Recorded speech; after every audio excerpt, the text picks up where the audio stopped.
Good afternoon. Welcome to the August 2023 Public Works meeting. In attendance today, we have Mayor Pro Tem Adams, Vice Chair Councilmember Burke, Committee Member Scipio, Committee Member Larson, and Councilmember Mundy. Can you hear me? Mic is on.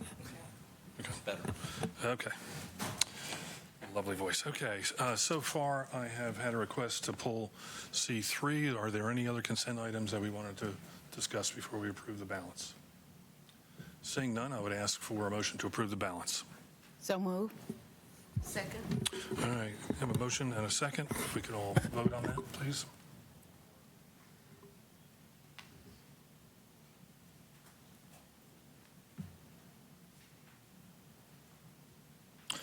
And that is unanimous. Okay. City Clerk, if we could please have item C3, please. Item C3, consideration of a resolution to enter into an agreement with Rummel, Klepper, and Call LLP for professional engineering design services for Lowry Street Road and infrastructure improvements located in the East Ward. Thank you. Mr. Huff, can we get a lowdown on this, please? Yes, sir. Good afternoon, Mr. Chairman, Mayor Pro Tem Adams, members of the City Council. So Lowry Street is in the East Ward, and basically this street was originally designed as a residential thoroughfare. And as you know, over the years, we've had a lot of commercial development, industrial traffic on this road that has led to the degradation of this road network. So what you have before you this afternoon is consideration of a design agreement with RK&K to start the design efforts. Basically, their scope of work is geotechnical, survey, design, environmental permits, included to get this project to a point where we could bid it. So this would be a design effort.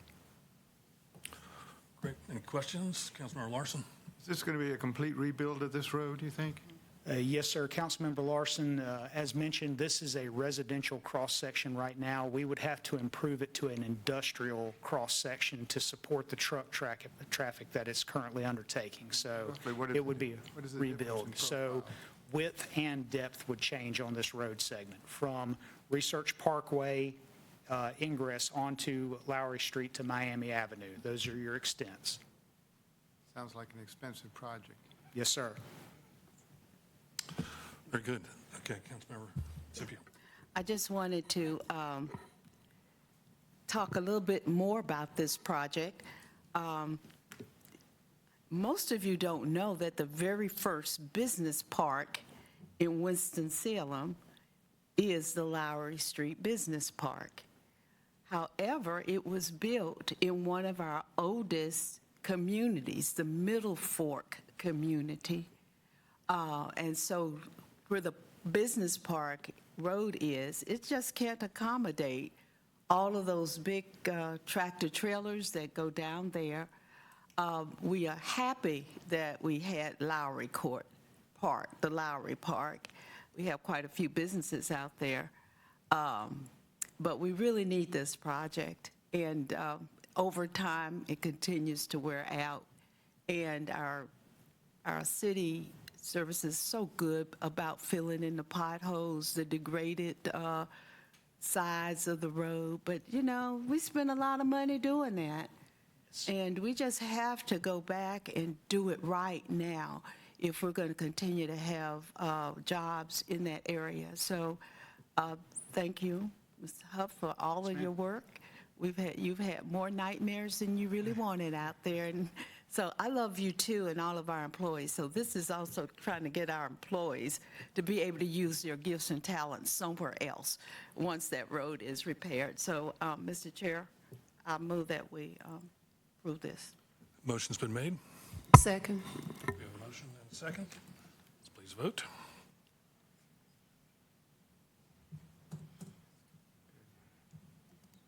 That is unanimous. And I will say that with as few remaining industrial sites as we have, it's really important to maintain access to the ones that we currently, that are currently being used. So it's a good project. All right, if we can move to the general agenda. G1, please. Item G1, resolution fixing the date for the public hearing on a petition for the voluntary annexation of approximately 4.015 acres located west of Stiers Ferry Road and south of Wood Cove Drive. This project is known as Stiers Ferry Road, and it's located closest to the West Ward. Thank you. Mr. Murphy, please. Good afternoon, Chairman, Madam Mayor Pro Tem, members of the committee and council. I'm going to actually be a little braver. I'm going to attempt to pronounce this name. The petitioner is Abhijit Chattopadhyay, and this is an annexation petition of a little over 4 acres on the west side of Stiers Ferry Road, south of Wood Cove Drive. And this project is located closest to the West Ward. Part of the property is actually already located within the West Ward. This is the subject property shown in situation to the city. Again, it is in the western portion of the city adjacent to existing city boundaries. It is contiguous to existing city of Winston-Salem limits. This is the subject property, the portion of the subject property highlighted in yellow that is proposed for annexation. The same property shown on the countywide aerial imagery, again, there on the west side of Stiers Ferry Road, south of Wood Cove Drive. This, again, is the survey that shows the area to be annexed. Again, a portion of this property is already within the city, but that 4.015 acre property on the rear is what is proposed for annexation. As part of our annexation process, we do poll impacted departments. Police, sanitation, and planning have no concerns with the annexation. And speaking of fire, they do have some concerns related to response time, but that is similar to response times within the existing area of the existing city limits. Within that area, they actually have been working with our GIS folks to try to identify a location for a new fire station in the western portion of the city. Office of Budget and Performance Management have no issues concerning this request.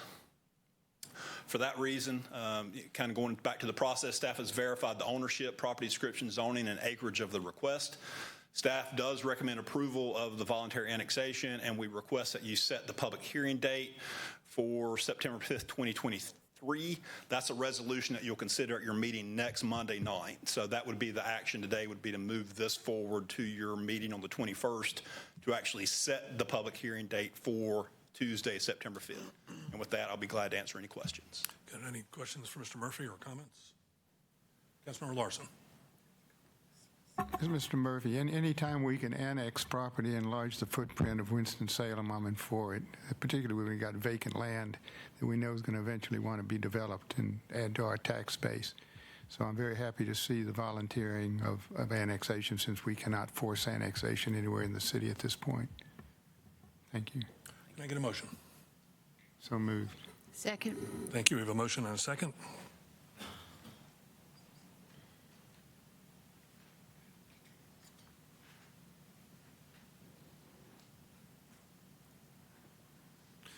It is unanimous. Thank you. G2, please. Item G2, resolution authorizing the city manager to enter into a contract with GMV Synchromatics for real-time passenger information for Winston-Salem Transit Authority's fixed route bus system. Ms. Woods, would you enlighten us, please? Yes, sir.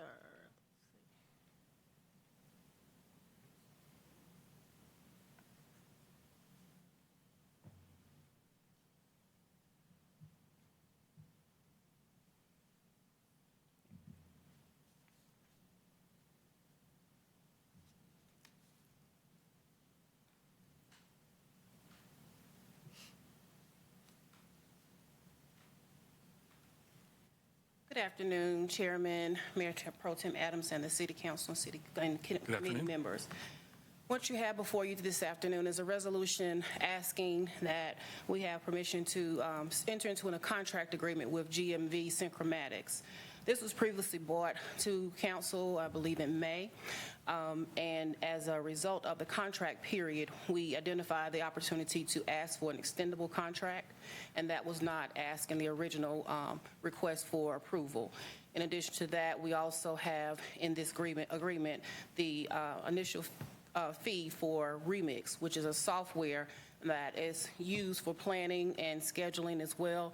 So we felt the need to bring that back to the board, to the city this afternoon, and ask for an approval for the additional amount for the initial installation and maintenance agreement for the annual extendable contract. This GMV is actually replacing what we used to have as NextBus. So we have not had an automatic vehicle locator for a while due to the issues that we had with NextBus. So this will be replacing that feature, and it'll also be, it's also a contract with the Triad. So right now, currently, High Point, North Carolina has GMV, Synchromatics, Greensboro has GMV, Part has GMV, Davidson County has GMV, so we're next in line for installation once we have a executed contract. Great. Any questions or comments? Councilmember Scipio, and next, Mayor Pro Tem. There's no cost associated with this in the CARF. Is that because it's coming out of your existing budget? It's coming out of grants. We have identified grants to fund the initial agreement, and then the annual maintenance fee will be taken care of this existing fund that supported NextBus. And how much money is that? The annual fee is $93,000, $95,000. Oh, there it is. Yes, right here.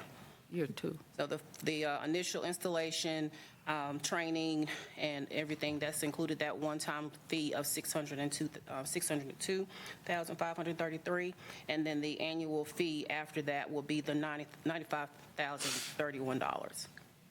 That gives this total contract period of $1,045,000. $1,045,889, and that is also inclusive of 4 years out. Okay. Mayor Pro Tem. Yes, thank you. How you doing, Ms. Woodson? I hope you are. What was the prior or previous cost for NextBus adverse to this? The annual cost for NextBus was right at $60,000 a year. So Okay. there is an increase. So we're looking at $1 million for the GMV? $1 million, that would Include the software Software. and the licensing and Yes, everything all of else the that goes licensing. with it. So the total cost for NextBus for a year was, It was like 60. it was $59,000 some odd dollars, close to $60,000. That was just for the maintenance agreement. The initial installation, I would have to go back and get that because I wasn't here for that part of the agreement, but the annual cost was right at $60,000 a year. if you could have for us before Monday, what the cost of NextBus was to us for the time that we had it, like we're talking about a 5-year contract with GMB, what was a 5-year deal with NextBus, at least so we can do a comparative? Yes, ma'am. Thank you. Total cost of ownership over a Yeah. 5-year period. Yeah. Okay. Councilmember Larson. Thank you for this. I was struck by the number of municipalities that were involved in developing the request for proposals. Looked like we had 6 or 7 major metropolitan areas Yes. carefully vetted over a 2-year period to develop the specifications, and then even after they were prepared, that they were vetted again by outside agencies that looked at the standards and practices appropriate, as well as the regulations by the federal government. Is that correct? That is correct. Seems to me pretty rigorous review process before we embarked on this. So we are not exactly the only people out on the edge of the ledge here on this project. We have a lot of people who have looked at it over the years, and we're coming up with the best solution. I think as far as customer service, this is an essential part of what we do. We can't run the buses without letting people knowing what's happening with them. So I appreciate you getting that back online for us. Thank you. And in addition, if I may include, along with the AVL tracking system, this will also replace our signage, the electronic signage that's at the transportation center and at various stops, so that we'll have real-time information right there visible to the rider. So that's another thing that we're happy about. And then, of course, continuing our agreement and our contract services with Remix so that we can continue to have planning software to help us to critique and make our service better and more efficient. That's the goal. You said, I'm sorry, you said something about possibly adding additional services later. What are we missing here in this application? No, the Remix software actually is a planning tool, and it actually helps you to put in current route information and actually tweak it if you want to make any future changes. So that is something that our actual HDR is utilizing now with our Worcester route study Okay. to help them with that. Councilmember Scipio. Yeah, given the cost that NextBus was so much less, it would also be good to show how much we're getting with the new service, and any problems that we've had or challenges we've had with NextBus. So we have a better idea of how this new service is going to provide better service to our public. Yes, ma'am. Thank you. Maybe you could get that to us in an email before. I will, definitely. Mayor Pro Tem. Thanks. One more thing. You mentioned signage. I know that we went to the green and white when we got Next Bus. You remember we rolled that out at all of the bus stops. Are we going to do the same thing for GMV for the bus stops are concerned? Yes, To ma'am. have the information like we did, what you can text to get the information? Okay. Yes, that's going to be that mobile fare, and it'll be, those stops will be replaced, and we're going to get away from the green because it fades. And you know it. Yes, we're on top of it, so yes, ma'am, we will be replacing the signage as well. Thank you so much. Okay. Is this an action item? Yes. Can I get a motion, please? Move for approval. Second? Okay, we have a motion and a second.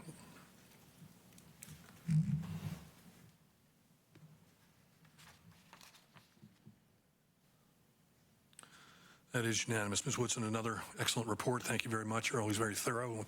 We appreciate it. Thank you. Okay, item G3. Item G3, ordinance amending Section 42-128 of the City Code relating to curb loading zones on West 4th Street located in the Northwest Ward. Good afternoon. It's all teed up. Chair. Let's go.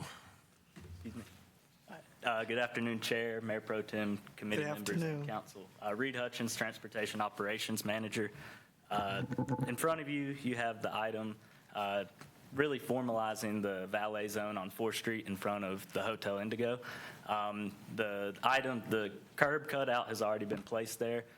This is just writing it into the city ordinance and making sure that it's formalized so the prime parking can utilize those spaces like they already are.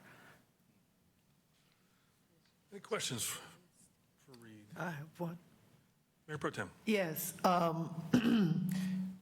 we're beginning to see a lot of valet-type parking downtown. I'd like to see a map of every valet parking that we have approved. I am concerned because I was at a spot last week doing the guitars and gears. And all I heard while I was standing waiting to get into this place was the fact that there seemed to be more valet parking than regular parking for people. And I think we need to, Chair, we need to talk about that, not now, but in the coming, because my thing is, maybe I need to read up on it, but how is it that streets that were public and people were used to seeing them park on them, and all of a sudden you can't park anywhere because there's a cone or a sign that says valet parking. So I'd be interested again to see a map of where the valet parking is within the inner city of Winston. Yeah, definitely. We can provide that. Thank you. Yeah, I agree. When the first request for this came out, it was a fairly novel thing, and it has multiplied to some degree. Maybe we base it on the use. It seems more appropriate at a hotel, maybe than at a restaurant, maybe certain hours. This one is a fairly easy one because we already have the cut. Now, we do probably need to think about some requirements, some way to keep people from pulling onto the sidewalk, because this one is a slant, this particular one, and as I was driving into the office today, there was somebody pulled up blocking the right of way. So it's definitely time to tweak this, and I look forward to working with Reed on that. So Thanks, if you have comments or concerns, please get them to me or to Reed, and we'll plug that in. Thank you. All right. Yes, Councilor Larson. This is sort of off topic, but it may relate to it. I had a constituent ask me about the cones that are placed along 4th Street. on the north side of the street, basically in front of the Foothills Brewery. There's a whole almost block of nothing but no parking cones put up The there. other side of the street, in front of On the the far side of the street. Can somebody explain to me why those are there? In what section again? You said by It's basically Foothills? north side of 4th Street with they're coned off from about, I guess, Spruce Street maybe. Okay. Is It's because of the bankruptcy court. that what that is? Yes, when the bankruptcy court went into that building, Yeah. federal regulations, whatever, did not allow parking in front They of the got to building. be able to You know, get there, Monroe, Oklahoma City. yeah, if something happens. That's a federal. Can we sign it or something saying bankruptcy court? Something If you like, can get the federal government to go along with that, I'd be happy. maybe something let It's people not a city, at least know, not a city requirement. at least know what's going on there, yeah. Yeah. Maybe they don't want Well, to. they know now, hopefully they know now. If the court wants to do that, that's great, but I don't think we can require them to do that. Right. That's the Fed. Yep. Okay, any other questions or concerns about this issue? If not, if I could get a motion, please? Motion to adjourn. Oh, Well, that's excuse me. okay, too. We're a little jumping the gun. Move for approval. We'll come back to Second. you on that. Motion, did I get a second? Yes. Motion and a second. And also to adjourn. Go right to that.